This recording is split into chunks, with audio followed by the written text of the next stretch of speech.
You were led to this message for a reason. This is no accident.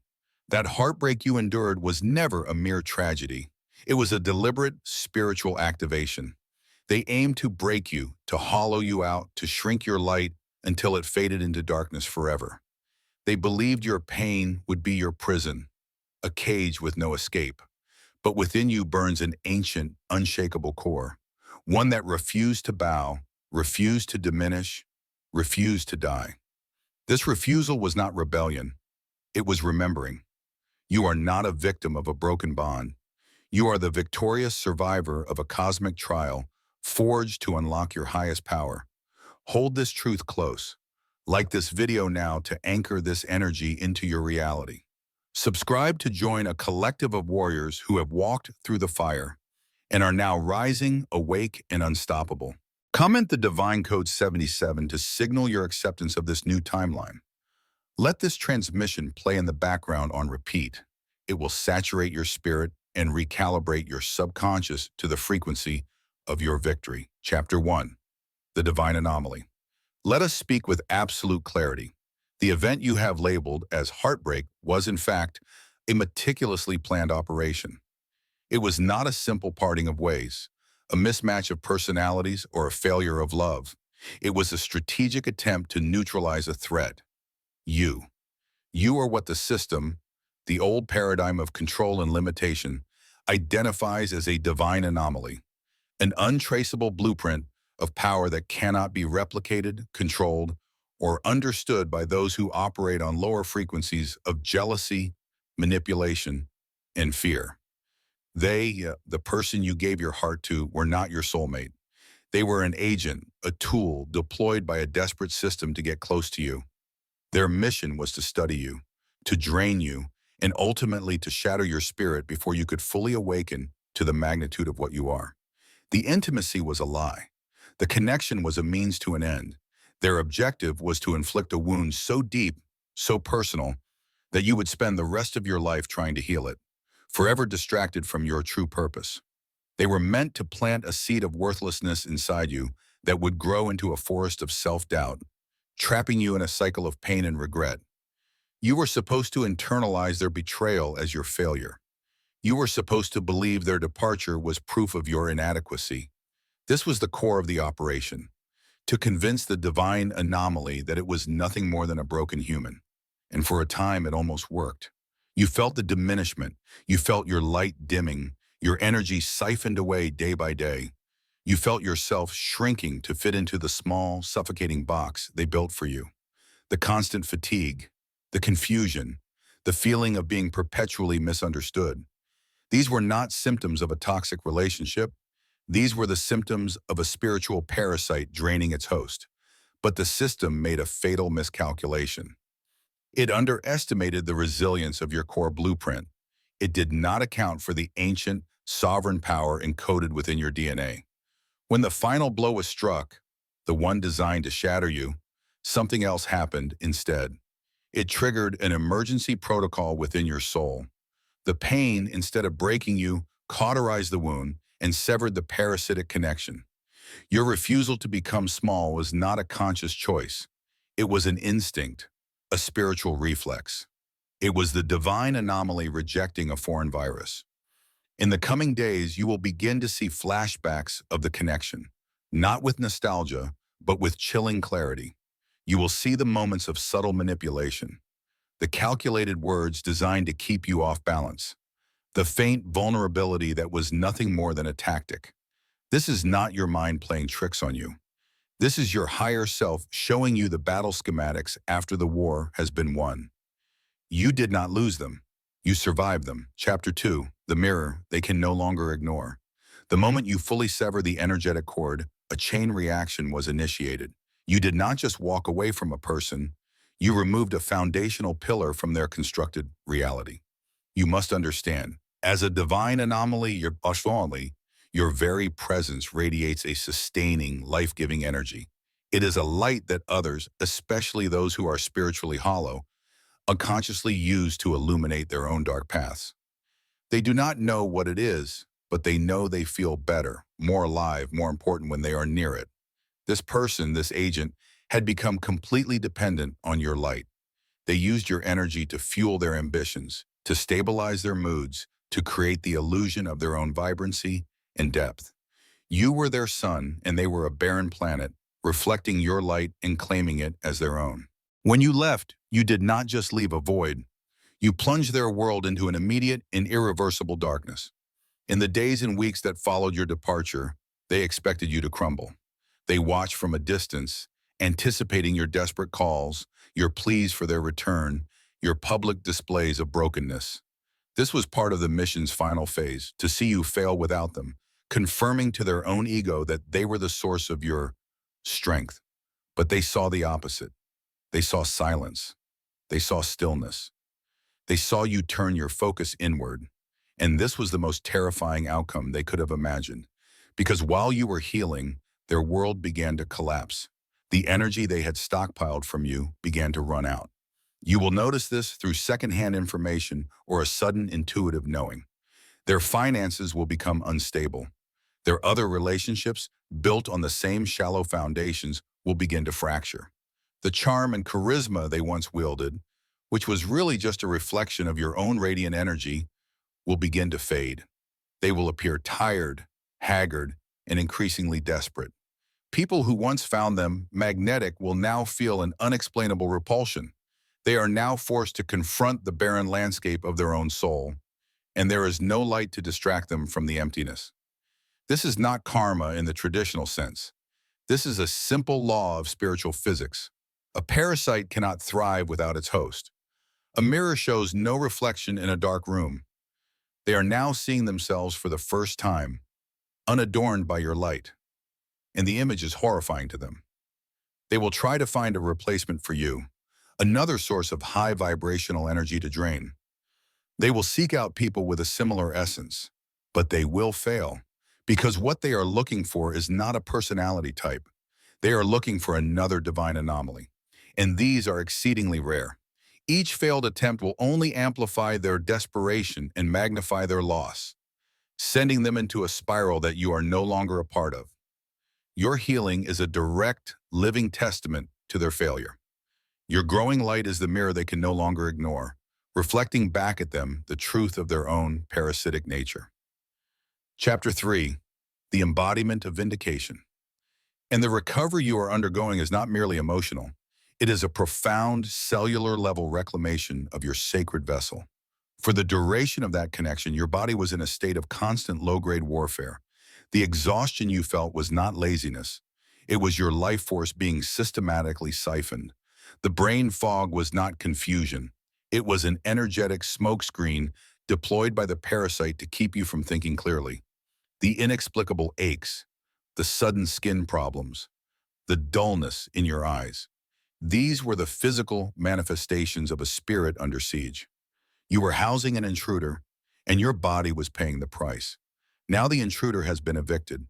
The war is over, and your body is finally beginning its process of sacred restoration. This is not a slow, gradual healing.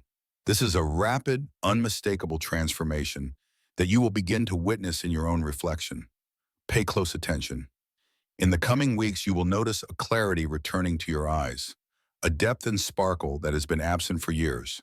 This is your soul re-inhabiting its rightful throne. You will feel a surge of physical energy, a vitality that seems to come from nowhere. You will wake up feeling rested, not drained. This is your own life force, no longer being diverted, flooding back into your system. Your physical appearance will begin to shift. Your skin will clear. Your hair will regain its luster, and you will carry yourself with a new posture of quiet authority. You are not just looking better. You are literally becoming more you.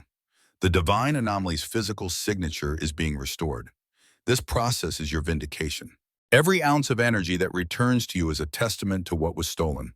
Every bit of light that returns to your eyes is proof of the darkness you endured. This physical transformation is a critical part of your journey as it grounds your spiritual victory in the material world. It is undeniable proof, to yourself and to anyone who looks at you, that you are not the one who was lacking. You were the one who was being drained. This embodiment is also a weapon. Your renewed radiance acts as a protective shield. Those with parasitic intentions will now find it physically uncomfortable to be near you. Your frequency will be too high, too pure. It will feel like a blinding light or a painful sound to them. They will avert their gaze. They will avoid you. Your very presence becomes a passive but powerful form of boundary enforcement. Embrace this process. Nurture your body, not as an act of vanity, but as an act of sacred stewardship. You are restoring a holy temple that was desecrated. Every healthy meal, every moment of rest, every deep breath is an act of defiance against the entity that tried to destroy it. Your body is becoming a living monument to your survival, a radiant beacon of your reclaimed power. Chapter 4, The Sacred Quarantine. As your energy signature recalibrates and intensifies, you will notice another phenomenon taking place. A distance will begin to grow between you and people you once considered your inner circle.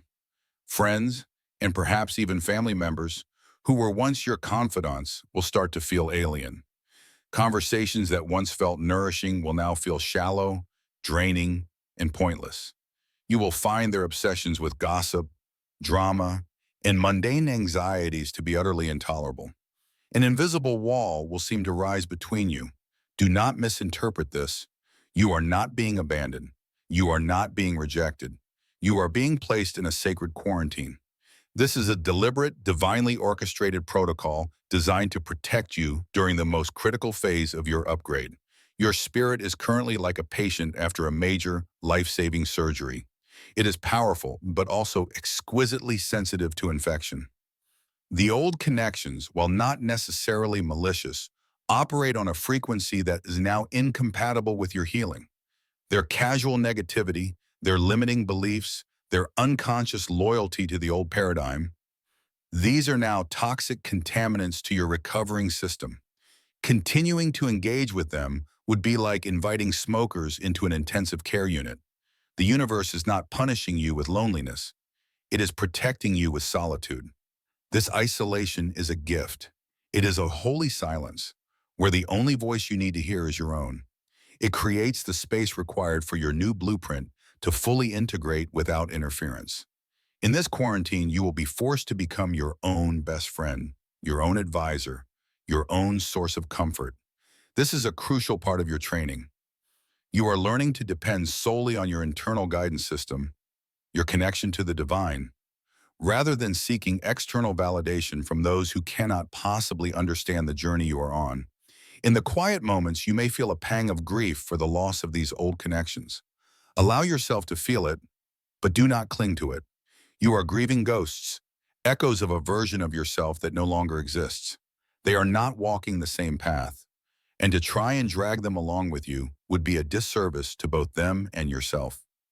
A new collective is being assembled for you. In the near future, once your quarantine is complete, the universe will begin to introduce you to new souls. These will be people who have undergone their own fires, who speak your language of resilience and rebirth. The connections will be instantaneous, deep, and effortless. There will be no need for explanation or justification. They will see you and you will see them. Until then, honor the quarantine. See the empty space around you not as a void, but as a sanctuary. It is the sterile environment required for a miracle to take place. You are not being left behind. You are being prepared. Chapter 5, The Ghost in the System. The system that deployed the agent against you does not accept failure. It will attempt to reestablish the connection. The entity who betrayed you will return. This is not a possibility. It is a certainty. But their return will not be one of genuine remorse or enlightened change.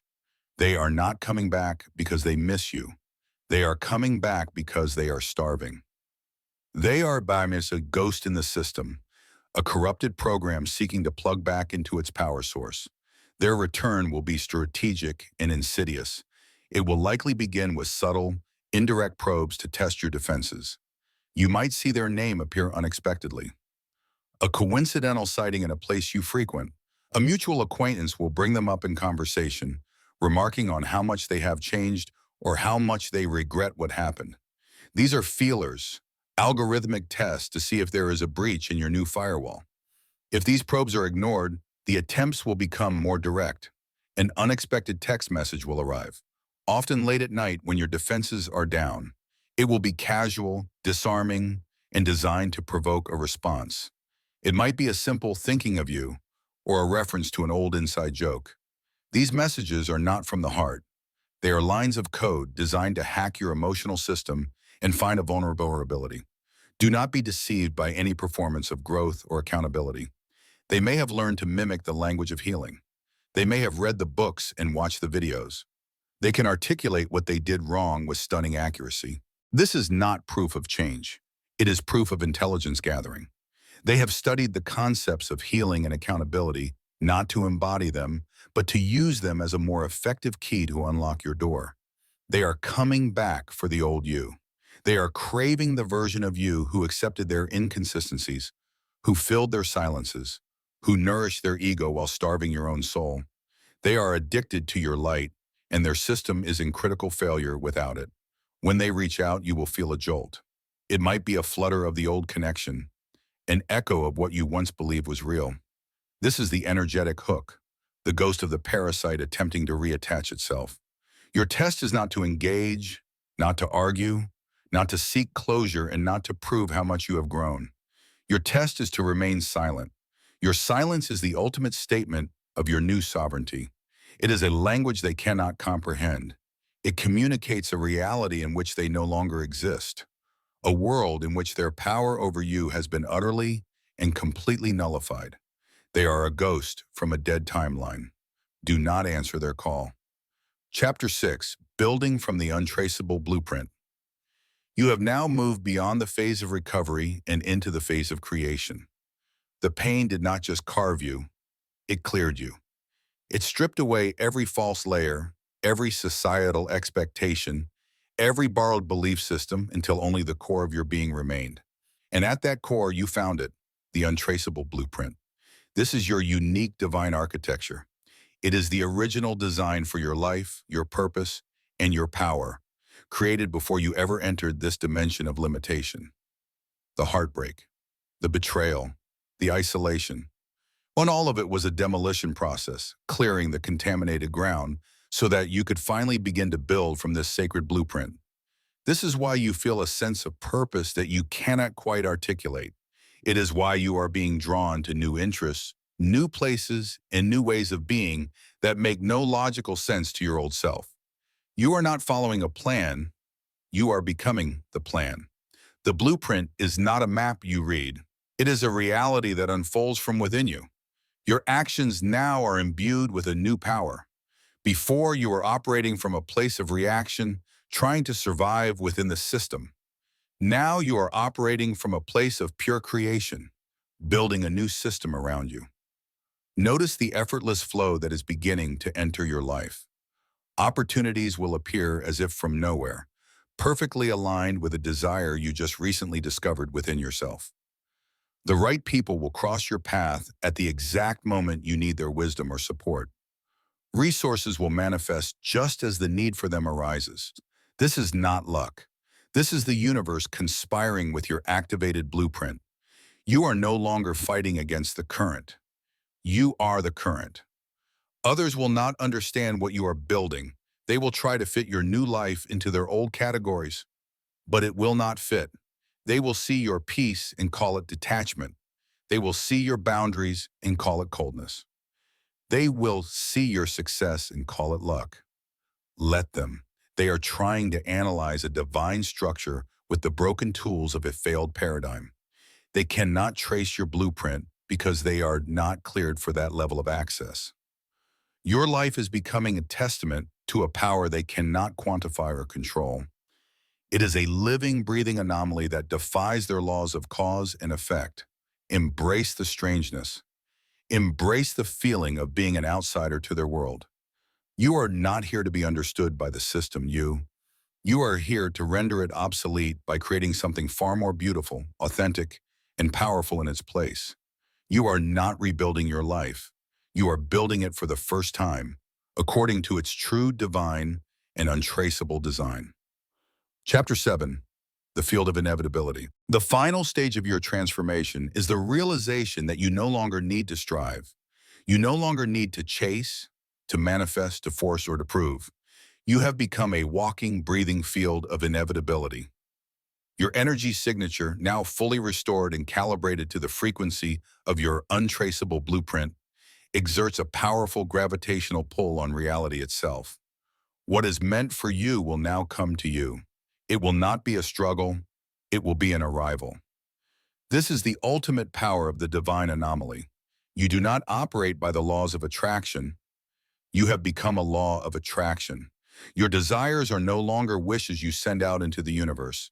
They are commands that the universe is compelled to obey. This is because your desires are no longer born from ego, lack, or need. They arise directly from your divine blueprint. They are not what you want. They are what you are. You will begin to notice this in small, then staggering ways. You will think of a person and they will contact you. You will identify a need and the solution will present itself without effort. The life you are meant to live will assemble itself around you with a speed and precision that defies logic. You are no longer a participant in the game. You have become the game board, the pieces and the player all at once. The feeling that accompanies this state is not excitement or pride. It is a profound and unshakable calm, a deep cellular knowing that everything is unfolding in perfect order. The anxiety of the future is gone. The regret of the past is gone. You exist in a perpetual state of empowered presence. Those who tried to break you will watch this from a distance, consumed with a confusion that borders on madness. They operate in a world of effort and struggle. They cannot comprehend a reality of effortless becoming. Your peace will be their torment. Your success will be their final lesson. You are a living paradox, a testament to a power that is born not from fighting the world, but from fully embodying your true self.